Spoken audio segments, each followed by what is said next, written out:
안녕하세요. 자, 2급 생활 스포츠 지도사죠.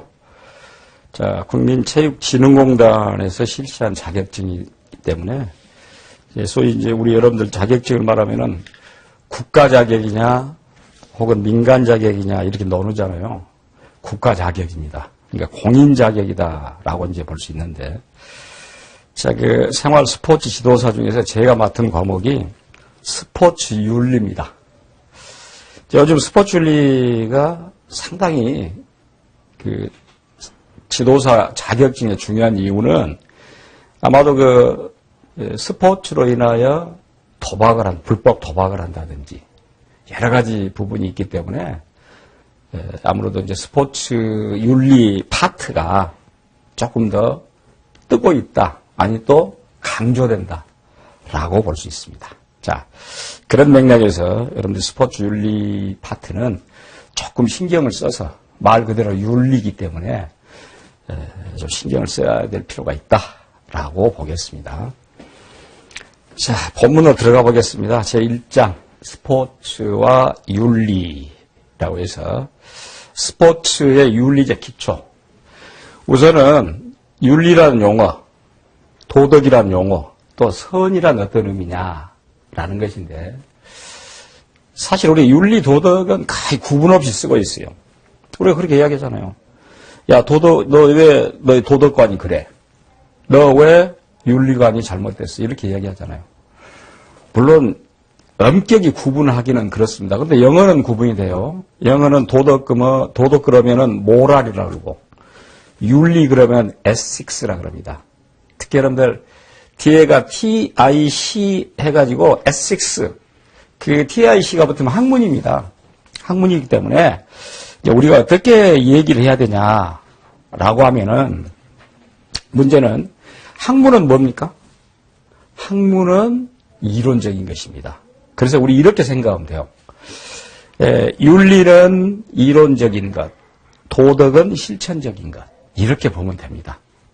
그러니까 뭐 윤리가 어쩌네, 도덕가 어쩌네 라는 것을 정확하게 구분하자면, 포스에서 도덕은 맨 위에 뭐라고 되냐면 개인의 심성 또는 덕행으로 모든 사람에게 공통적인 규범과 도리라 그랬잖아요. 마땅히 해야 될 도리, 이렇게 했잖아요. 마땅히 해야 될 도리.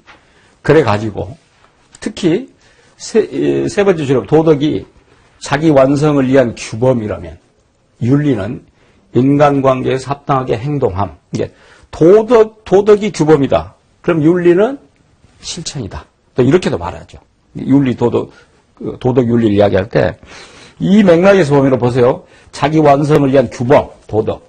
윤리는 인간관계에서 합당하게 행동함, 행동. 그러니까 이론적이냐 실천적이냐. 우리 초등학교하고 여러분들 초등학교, 아마 중학교까지는 도덕 과목이라고 했을 겁니다. 아마도. 그런데 고등학교를 딱 넘어가니까 윤리라고 나오잖아요. 그건 왜 그럴까?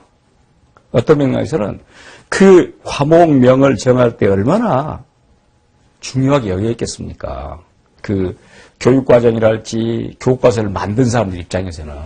그러니까 거기서 딱 우리 보면 유추하면 돼요. 도덕은 규범, 윤리는 행위, 행동. 그러니까 초등학교 정도의 그 저학년에서는 일단 도덕이라는 이론적인 걸 알아야 돼. 그 다음에 고등학교 들어가서는 실천을 해야 돼. 그러니까 도덕이 되는 것이고 윤리가 되는 것이에요. 그렇게 이해하면 조금 쉽습니다. 그래서 즉 도덕이 개인의 내면에 관한 학문이라면, 그러니까 이론적이라면 그 말이죠. 윤리는 올바른 인간관계에 대한 학문, 이거 실천적인 것이다.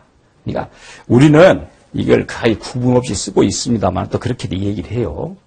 자, 이제는 선입니다. 선은 또 다르죠. 선은 여러분 도덕은 모랄, 윤리는 ethics. 그럼 선은 뭐라 그럽니까? 영어로? 선은 굿이라 합니다. 굿, G-O-O-D, 굿 그래요. 굿.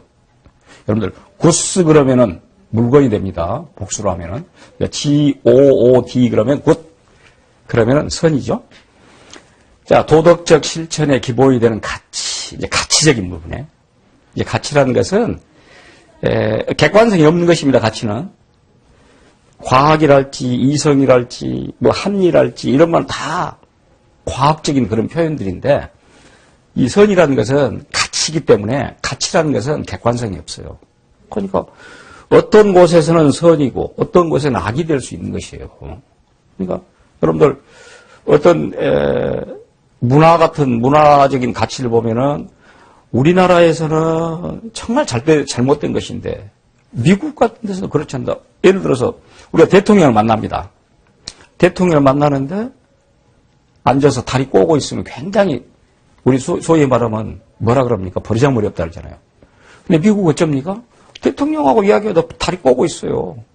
그게 문화적인 가치로서 가치니까. 근데 그것이 선이 될 수 있고 악이 될 수 있다. 그래서 선이라는 것은 선이란 일반적으로 좋은 것, 뛰어난 것, 훌륭한 것을 뜻한다. 따라서 선은 사물, 인간, 상황에 관한 것이다. 그러니까 가치적인 부분이 포함되어 있다. 도덕의 실천이지만 자 그렇게 얘기를 하고 예를 들어서 뭐 볼까요? 쓰러져 있는 할머니를 그냥 지나쳤다. 해서 도움을 주지 않고 그냥 지나친 것은 중대한 법의 위반은 아니다. 그렇죠. 위법은 아니야. 착하지 않은 행위지 이것이. 실제 쓰러져 있는 할머니를 그냥 지나친 것은 뭐 좋게 말하면 아주 개인주의에 근거한 것입니다. 그런데 우리 동양적인 또 가치로 말하면 어쩝니까? 몰인정하네. 이렇게 갈 거 아니에요. 그래서 도움을 주지 않고 그냥 지나친 건 중대한 법의 위반은 아니죠. 그러나 행위자 스스로의 도덕적 가치가 없다. 가치 문제지 이것은. 그러니까 칸트 같은 사람이 뒤에도 이런 칸트도 나오겠습니다만은 칸트는 소위 말하는 의무론적 윤리설이라고 해서 무조건적인 명령이에요. 그렇게 쓰러져 있으면은 조건을 달면 안 돼. 무조건 구해줘야 돼. 구해주지 않으면 그건 잘못된 것이야. 그런 것은 칸트가 말한 의무론적 윤리설이라고 말하는데 그렇다고 법에 위배된 건 아닙니다. 자, 그런 얘기고. 경기자가 쓰러진 상대 선수를 배려하지 않았다. 규칙에 어긋나지 않았다. 그러나 스포츠맨십에 어긋난다고 야유를 받을 수 있다. 충분히 그럴 수 있죠. 그러니까 이런들이 도덕이랄지 선이랄지 이걸 어떻게 규정 지을 것이냐, 어떤 맥락으로 갈 것이냐 라는 얘기가 되겠습니다. 자, 이어서 보겠습니다. 또 같은 애인데 자, 날씨가 좋다. 날씨가 좋다. 헌혈하는 것은 좋은 일이다 해서 좋다의 의미, 좋다. 두 개 다 좋다 그랬잖아요. 날씨가 좋다. 왜 지금 두 가지가 예를 들었냐면은 날씨가 좋다라는 것은 이건 가치가 포함되지 않은 것입니다. 이거 말했잖아요. 설의 의미가 불포함됐다. 선의 의미가 없다니까. 그러니까 선의 의미가 없다는 얘기는 무슨 말이냐면은 말 그대로 선의 의미가 없다는 것은 가치가 없다. 자, 이거는 가치가 없다. 가치를 집어넣지 않는다. 그런데 헌혈하는 것은 좋은 일이다. 행위의 결과나 평가. 자, 선하다, 착하다. 이건 의미가 들어있지. 이건 뭡니까? 여기서는 가치가 포함됐다. 이렇게 말해요. 이렇게 구분한 것입니다. 즉, 윤리학은 선에 대한 탐구에 시작하고 그것은 도덕적 실천 행위의 기본이 되는 가치를 의미한다. 가치란 게. 그러니까 우리가 스포츠와 윤리, 그럼 윤리는 뭐겠어요? 당연히 가치 문제지. 그러니까 스포츠에서 어떤 가치를